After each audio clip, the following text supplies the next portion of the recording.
Was experiencing almost daily panic attacks, chronically exhausted, lots of brain fog. I was experiencing burnout. When I graduated, I started working as a product manager in London. It was definitely a dream job. On the surface at work, I couldn't have been doing better. I was promoted very early in my first role. I was moving up the ladder at a speed that I felt was representative of the amount of work I was putting in. I was around 24 years old when the symptoms of burnout started. That is the chronic exhaustion. I would sleep for 8 hours and I would not feel rested. I would be as groggy, as irritable as I was before I went to bed. The body aches, the migraines. It even got to the point where I had trouble digesting food because I was constantly anxious and I would have panic attacks.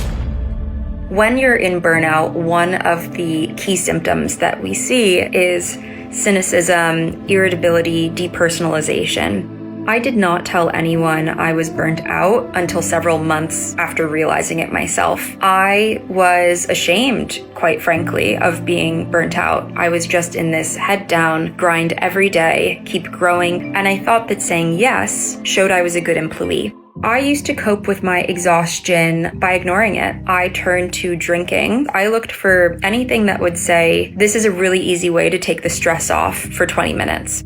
My first steps for recovering from burnout were, one, admitting that I was experiencing burnout. I had a conversation with the HR department and they said, okay, what needs to change right now? But unless something changes, nothing will change.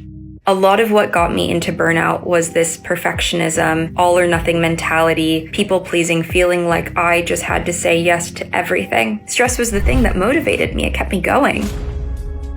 So at first, sitting and being still, it's going to be uncomfortable. My recovery process was probably around 6 to 7 months. I got really into fitness. When I was going through my burnout recovery process, I started weightlifting. And by pushing the stress out of my body, that was now the remedy for a stressful day at work, rather than the glass of wine that I would have originally turned to. I completely changed the way I approach stress management and wanted to start teaching that. I decided to found what's now called the RPP method, and that is resilient, primed, and purposeful. Those are the 3 words that I really focus on as I'm working with clients. Coaching has been the thing that really helped me understand where I wanted to create value in this world. And as soon as I saw the need for this kind of service, as soon as I had hundreds of messages, I knew my path was to pursue this. I left my corporate role to go full-time with my coaching business. The addition of regular fitness and weightlifting, now that I haven't drank for almost 2 years, my body is also just primed to perform better now. When our brain is happier and the body is happier, now, years later, my mental health is in a place where I'm proud of my ability to be honest with myself. I'm able to have and sit with feelings rather than suppress them. I am seen, are you?